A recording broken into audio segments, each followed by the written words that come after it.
Hi guys, this is Moo Power here doing another commentary. This time it's going to be a Protoss vs Terran matchup. Looks like I wasn't recording at the start of the game, but there was no action miss, so don't worry. So this Terran guy managed to get in my base before my Dragoon popped out. That's totally normal, just gotta kill the scout. But on his end, he was able to deny my scouting because he walled off before my probe could get in. So as you see in the minimap, he's at the 9 o'clock base where he walled off with the supply depot and barracks. So I wasn't able to see what he was doing.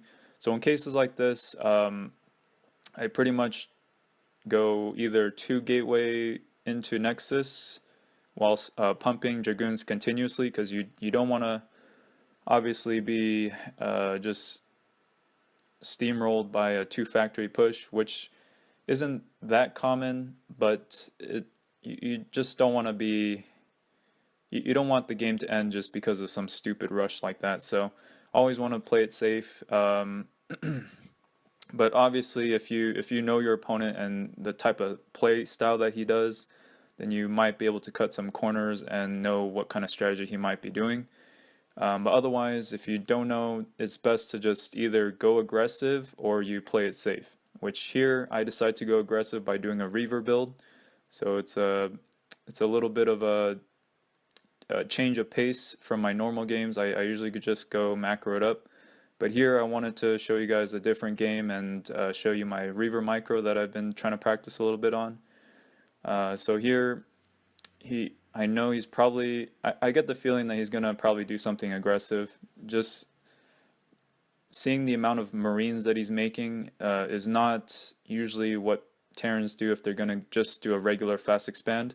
So if they make 5 or 6 Marines, usually they're just gonna do some kind of FD push, which means they get 5 or 6 Marines, a couple SCVs, a tank or two with a couple vultures rallying to my base. And that can be pretty tough to deal with 2 Dragoons or 3 Dragoons if you don't micro that properly. But the point, so see here on the minimap, I see that he's coming in with his forces. And here it doesn't look like he's going 2 factory, otherwise he would have at least 2 tanks. So he's just doing a strong FD push. I don't mind that. I can micro that on the ramp.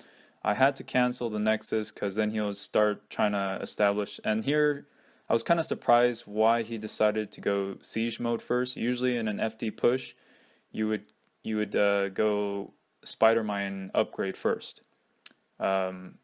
which I think it was a mistake on his part. But anyways, if I was able to micro that properly, I would have pushed that back, not even at my base. But here, because I'm not too confident in my Dragoon micro, I just decided to play it safe in my main base and just cancel the Nexus.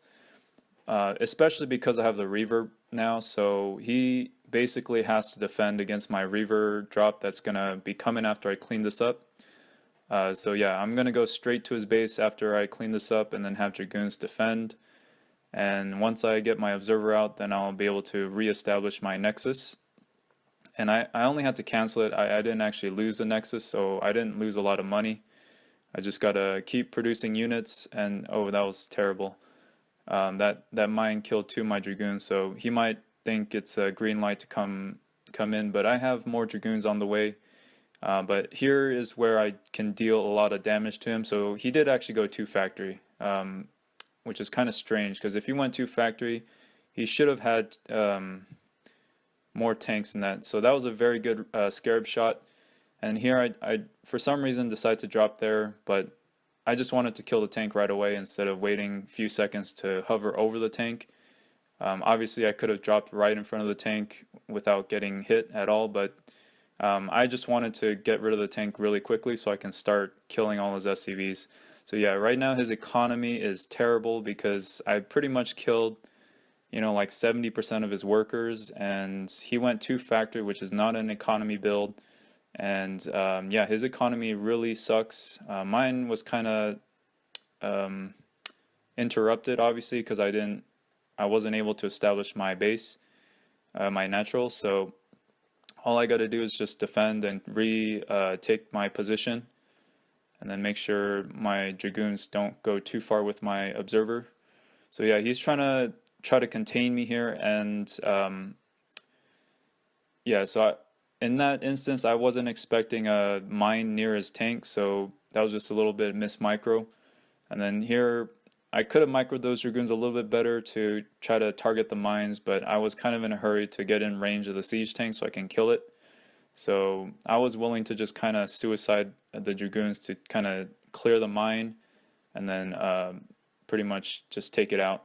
Because I know I have this game pretty much won. I just gotta clear this out, make sure he can't contain me anymore. Which his economy is terrible, so I don't know if he can even start reinforcing this push because I killed most of his workers with that last Reaver, and yeah, so I was able to defend that successfully.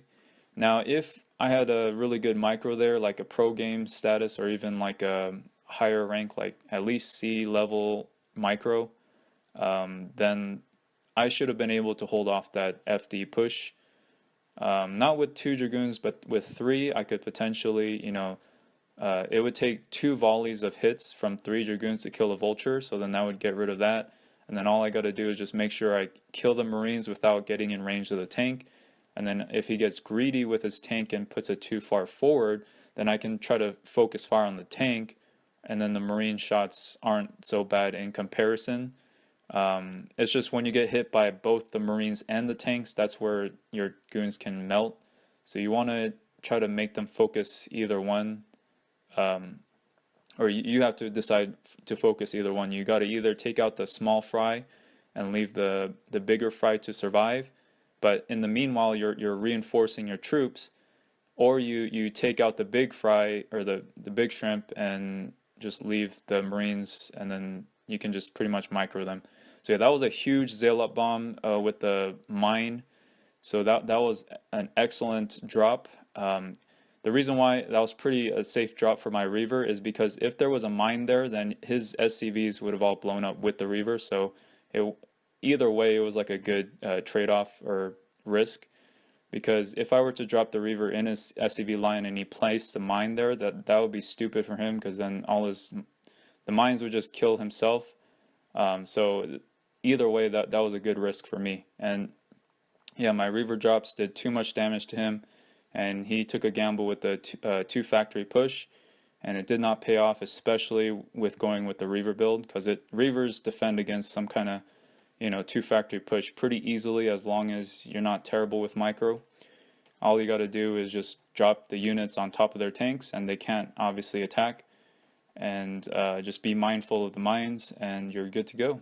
So yeah, that was a pretty easy game, and kind of an exciting one because it's different from my normal macro games. So I hope you guys enjoyed that, and until next time.